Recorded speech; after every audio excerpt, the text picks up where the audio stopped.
2024-25ဘောလုံးရာသီကတော့ပြီးဆုံးသွားခဲ့ပြီဖြစ်ပါတယ်။တချို့ကလေးတွေကလည်းရာသီကျိုးခြေစမ်းပွဲတွေအတွက်သက်ဆိုင်ရာနိုင်ငံတွေကိုထွက်ခွာသွားကြပြီဖြစ်တယ်လို့တချို့ကလေးတွေကလည်းနားရယူနေကြပြီဖြစ်ပါတယ်။တချို့အသင်းတွေကြတော့လေဥရောပပွဲတွေကံမှုရှိနေသေးတဲ့အတွက်လေ့ကျင့်ပြင်ဆင်မှုတွေပြုလုပ်နေကြပါတယ်။ဒီနေ့ဘောလုံးရာသီကပရိသတ်တွေထင်မှတ်မထားတဲ့အလှည့်ပြောင်းတွေများစွာဖြစ်ခဲ့ပါတယ်။အထူးသဖြင့်ပရီးမီးယားလိဂ်မှာပါ။ဒါကြောင့်ဒီနေ့မှာတော့ဒီ2024-25ပရီးမီးယားလိဂ်ဘောလုံးရာသီကိုပြန်လည်ခန်းစားကြည့်ကြမှာဗျာ။အရင်ဆုံးအဲ့လိုခန်းစားကြည့်မယ်ဆိုရင်ကျွန်တော်တို့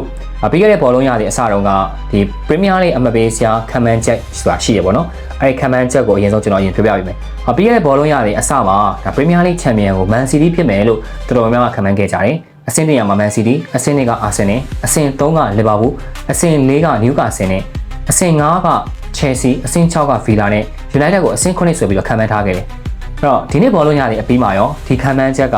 မှန်လားဆိုတာပြည်သက်တွေအားလုံးလည်းသိတယ်။အဲ့တော့အရင်ဆုံးဒီနေ့ဘောလုံးရာသီအကြောင်းကိုပြောမယ်ဆိုရင်ကျွန်တော်အနေနဲ့ချန်ပီယံလီဗာပူးကနေစပြီးပြောရမှာဖြစ်ပါတယ်။လီဗာပူးအနေနဲ့ပြီးခဲ့တဲ့ဘောလုံးရာသီတုန်းက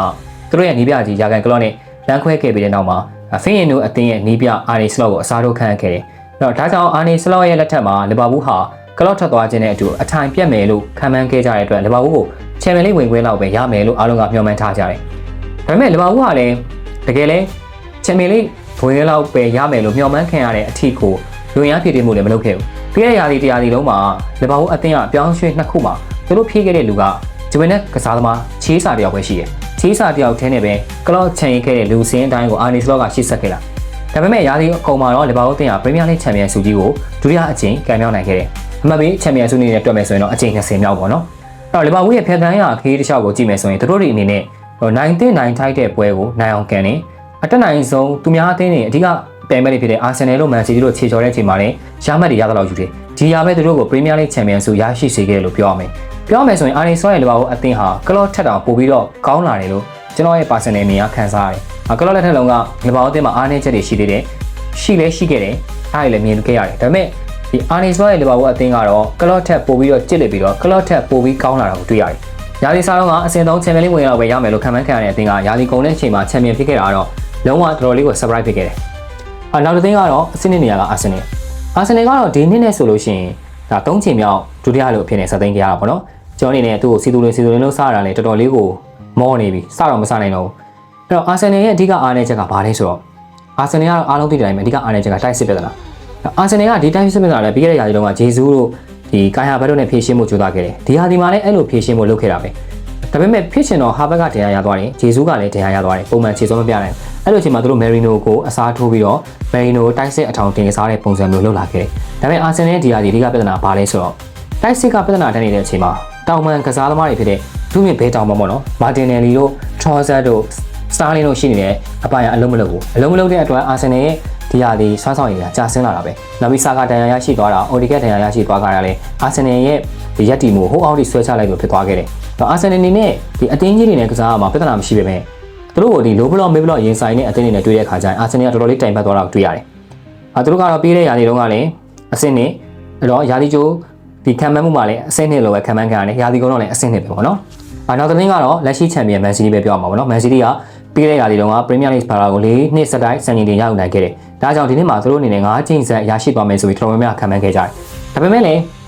ဒီနီးပြကြီးပတ်ကွာလာရဲ့ personal ကိစ္စပေါ့နော်သူရဲ့ဇနီးဖြစ်သူမေရီနဲ့လမ်းခွဲကွာချင်းပြန်ဆဲလိုက်ခြင်းနဲ့အတူစိတ်တက်တွေသူကြားလာတယ်ဒီချိန်မှာပဲအသင်းရဲ့ထောက်တိုင်ကစားသမားတွေဖြစ်ကြတဲ့ဟာလန်တို့ဒီဘရိုင်းတို့အထူးသဖြင့်ရိုဒရီဘာဒဏ်ရာရရှိသွားတဲ့အခါမှာမန်စီးတီးရဲ့ရလက်ပိုင်းတွေကရရင်လာတယ်မန်စီးတီးနဲ့လီဂကလေးကိုကြော်ဖြိုးဖို့ဆိုပြီးတော့ဒီဇန်နဝါရီအပြောင်းရွှေ့ကာလမှာပေါင်တန်း180လောက်သုံးဆွဲခဲ့ပေမဲ့လမ်းကြောင်းမှပေါ်ပြန်ပြောင်းခဲ့ဘူးပေါ့နော်သူတို့အနေနဲ့ချန်ပီယံလိဂ်မှာလည်း play-off အဆင့်မှာ Real Madrid နဲ့တွေ့ပြီးတော့ပြုတ်လာခဲ့တယ်ပြီးတော့ကာရာဘောင်းဖလားမှာလည်းစောစီပြုတ်တယ် FA ဖလားမှာတော့ final ထိတက်ရောက်နိုင်ခဲ့ပေမဲ့ Crystal Palace ကို1-0နဲ့ရှုံးပြီးပြုတ်တယ်Premier League မှာလည်းအဆင့် top 5ထဲဝင်ဖို့နော် Premier League မှာလည်း top 5ထဲဝင်ဖို့တော့သူတို့အခက်အခဲဂျုံကန်ခဲ့ရတယ်ပြောမယ်ဆိုရင်နောက်ဆုံးပွဲအပိုင်းစားပွဲစဉ်30ကျော်မှသာမန်စီးတီးကအဆင့်3အတွင်းကိုရောက်ခဲ့တာပေါ့နော်ဒီထိပ်ဆုံးအသင်းတွေကိုသူတို့ရောက်ခဲ့တာပေါ့နော်သူတို့အနေနဲ့ပြီးမဲ့ပြီးခဲ့တဲ့ရာသီကအခြေအနေချက်ပုံမဆိုးရတဲ့ရည်တည်မှုမျိုးသူတို့ရင်ဆိုင်ခဲ့ရတယ်ပေါ့နော်အဲ့တော့မန်စီးတီးကတော့ရာသီစားတော့ချန်ပီယံဖြစ်လို့ခံမှန်းခဲ့ပေမဲ့သူ့ရဲ့အကြောင်းမျိုးကြောင့်သူကတော့အဆင့်3အနေနဲ့ပဲရည်တည်သွားခဲ့တယ်ပေါ့နော်နောက်ပြီးအဆင့်4နေရာမှာရှိတာတော့ Chelsea ပေါ့နော်ဒီမြအန်ဆိုမာရက်စကချဲစီက2ရာသီဆက်တိုက်ချန်ပီယံလိဂ်ဝင်နေလွဲချော်ထားတယ်ပထမရာသီမှာသူတို့အနေနဲ့အဆင့်7တွေကိုရောက်သွားတယ်ဒုတိယရာသီမှာတော့သူတို့အနေနဲ့ဒီကိုပါမာရဲ့ခြေစွမ်းပြမှုနဲ့အတူသူတို့အဆင့်6ထိယာယီတလန်းနိုင်ခဲ့တယ်ဒီရာသီမှာတော့သူတို့အနေနဲ့ဒီထက်ပိုတစ်ဆင့်မြင့်တဲ့ချန်ပီယံလိဂ်ဝင်ကိုသူတို့ပြန်လည်ရရှိခဲ့ပြီဒါသူတို့အတွက်2နှစ်ကျော်ဝေးကွာနေတဲ့ချန်ပီယံလိဂ်ဝင်ခွင့်ပဲဘာရက်စကရဲ့အသင်းကတော့ပြောမယ်ဆိုရင်တော့ အများကြီးတော့ထွေထူးပြောကြမလို့သူတို့အသင်းရဲ့အဓိကပြဿနာကဒီလူငယ်တွေဖြစ်တယ်လူငယ်စားမတွေများတယ်လက်ရှိပရီးမီးယားလိရဲ့ပြည်များအသက်ငယ်ဆုံးအသင်းဒီချယ်ဆီအသင်းပဲအဲ့တော့လူငယ်တွေများတော့ဘာဖြစ်လဲဆိုတော့အတွေ့အကြုံရှိတဲ့ကစားသမားနေတယ်အဲ့တော့အတွေ့အကြုံရှိတဲ့ကစားသမားနေတဲ့အချိန်မှာဒီကစားသမားတိုက်စစ်ပိုင်းကလည်းဒီဂျက်ဆင်တို့မာတို့အကီတို့ကလည်းပုံမှန်ခြေစွမ်းရောက်တဲ့အချိန်မှာချယ်ဆီအနေနဲ့နိုင်တဲ့ပွဲတွေကိုမနိုင်တာဒီကြားထဲနီးပြအန်ဆိုမာရက်စကာကလည်းတခြားထိပ်တန်းနီးပြတွေဖြစ်တဲ့ဒီအာတီတာတို့ဘက်ခွာလာလို့နဲ့နှိုင်းရှင်မယ်ဆိုရင်ပထမတန်းစား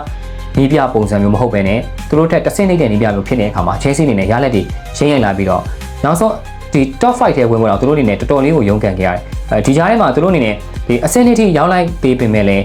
နောက်ပိုင်းဒီခြေစွမ်းကောင်းကိုသူတို့မထိန်းနိုင်တဲ့အတွက်ဒီအမပေးစရာအဆင့်5ပြင်ပေါ်သူတို့ရောက်သွားခဲ့ပြီးတော့နောက်ဆုံးပွဲကြမှာ Nottingham ကိုနိုင်ပြီးတော့ Champions League ဝင်ကိုရောက်နိုင်ခဲ့တာChelsea အနေနဲ့ပြီးခဲ့တဲ့ရာသီတုန်းကရာသီဆောင်တော့ Chelsea ကိုတော်တော်များများကဒီ Europa League ဝင်ဝင်လောက်နဲ့ပဲကျင်းနေရမယ်လို့ခံမှန်းနိုင်ခဲ့ပေမဲ့ Chelsea ကတော့ Champions League ဝင်ထိရအောင်မှာသူတို့လှုပ်ဆောင်သွားနိုင်ခဲ့တယ်နောက်ပြီးတော့နောက်ထပ်အသင်းကြီးအသင်းကတော့ကျွန်တော်တို့ Spa ပေါ့နော်Spa ကဒီနေ့တော်တော်လေးကိုအခြေအနေဆိုးရတယ်ဒီပြ Postico လေးရဲ့လက်ထက်ပြင်မကောက်ဘူး Spa အသင်းရဲ့တမိုင်းတစ်လျှောက်မှာအဆိုးအဆုံးရက်တည်မှုတော့ပြောလို့ရတယ်သူတို့လည်းမပေးစရာမှာအဆင့်16အထိတောင်ရောက်ရှိသွားခဲ့တယ်ဒါပေမဲ့ Spa အသင်းကတခုကောင်းသွားတာပါလဲဆိုတော့သူတို့လည်း Europa League မှာဘောလုံးပွဲလေးတက်ရနိုင်ပြီးတော့ဒီပြည်တွင်းပြိုင်မဲ့ Manchester United ကို Brennan Johnson ရဲ့လုံးလေးတော့သွင်းကိုနဲ့နိုင်ယူပြီးတော့သူတို့ Europa League ဖလားကိုရတယ်အဲဒီ Europa League ဖလားကနေပြီးတော့သူတို့ Champions League ဝင်ရတယ်ဒီဟာက Spa တို့ကိုတကယ်ကိုပြောမယ်ဆိုတော့ turning point တစ်ခုဖြစ်သွားမယ်လို့တော့မျှော်လင့်မိတယ် Spa အနေနဲ့2008ခုနှစ်မှာလီဖလားရပြီးတဲ့ကဘာစူဖလားမရခဲ့ဘူးဒါပေမဲ့18နှစ်ကြာမှာတော့သူတို့ Europa League ဖလားကိုရပြီးတော့18နှစ်ကြာဖလားလည်းမဖြစ်ဖို့အဆုံးသတ်နိုင်ခဲ့တယ်အဲ့တော့ဒီနှစ်မှာပရိသတ်တွေအတွက်လုံးဝဒီ surprise တိုက်ပြီးတော့သူ့အသင်းပရိသတ်တွေကိုပါစိတ်ဒုက္ခပေးတဲ့အသင်းကတော့ Manchester United ပဲ Manchester United ကဒီနှစ်ကလုံးဝဒီ roller coaster လို့ dramatic အရန်များတဲ့နှစ်တစ်နှစ်ပဲ Manchester United တော့ကရာသီအစမှာနီးပြ Everton ကို FA ဖလားယူပေးလို့ဆိုပြီးတော့စာချုပ်တက်တန်းတိုးတယ်အဲ့တော့တန်ဟန်နဲ့လန်ထွက်မှန်ချက်ဖြစ်မယ်လို့မျှော်လင့်ခဲ့ပေမဲ့လည်းရာသီအစ5ပွဲမှာ3ပွဲလောက်ရှုံးသွားပြီဒီလိုနဲ့စတိုင်းရှုံးတယ်ဒီလီဗာပူးကိုအိမ်ကွင်း Old Trafford မှာရှုံးတယ်စပါကိုအိမ်ကွင်း Old Trafford မှာထပ်ရှုံးတယ်ဒီလိုနဲ့ဝက်ဆမ်ကိုရှုံးပြီးတဲ့နောက်မှာဒီတန်ဟန်ကိုယာရုကနေထုတ်ပယ်လိုက်တယ်နိုင်ငံတကာပွဲစဉ်တွေအပြီးမှာတော့ Amorim က United နေပြအသစ်ဖြစ်လာတယ် Amorim အနေနဲ့လည်း Sporting မှာစကုန်းလေးကြာဝေးကွာနေတဲ့ဒီအမှတ်ပေးဖလားတွေပါယူပေးခဲ့ပေမဲ့ United မှာတော့သူလည်းမထူးခြားတဲ့အခြေအနေတစ်ခုဖြစ်သွားတယ်တန်ဟန်လက်ထက်တုန်းက6ပွဲပဲရှုံးခဲ့တဲ့ United က Amorim လက်ထက်မှာတော့18ပွဲထိသူတို့ရှုံးသွားခဲ့တယ်ကံကောင်းထောက်မှဆိုတဲ့ Europa League ပိုလူပွဲကိုရှုံးပွဲမရှိတက်ရောက်နိုင်ခဲ့ပေမဲ့လည်း Spa အသင်းကိုရှုံးနေခဲ့တာကြောင့်ဒီတမိုင်းတစ်လျှောက်အဆိုးအဆုံးရက်တည်မှုနဲ့ဇက်သိမ်းခဲ့ရတယ်လို့ဒီ Europa League ဖလားလည်းလက်လွတ်ခဲ့ရတယ်အခုဆိုရင် United အသင်းကဖလားလည်းပဲလည်းဖြစ်သလိုတမိုင်းတစ်လျှောက်အဆိုးအဆုံးရက်တည်မှုဖြစ်တဲ့အဆင့်15နဲ့ရာသီတင်ရတော့မယ်အဲ့တော့ဒီနှစ်ကတော့ပြီးသွားပြီအသင်းတွေကလည်းအခုနောက်ရာသီအတွက်ကိုအသီးသီးပြင်ဆင်မှုတွေလုပ်နေပြီကစားမဝယ်ယူမှုအပိုင်းတွေကိုကျွန်တော်တို့နောက်ဗီဒီယိုတွေမှာလည်းကျွန်တော်ဆက်ပြီးတော့ဘယ်သူတွေကဘယ်ကစားမတွေဝယ်သွားမလဲဘယ်အသင်းတွေကဘယ်ကစားမတွေလိုအပ်လဲဆိုတာကိုသုံးသပ်ပေးသွားမှာဖြစ်ပါတယ်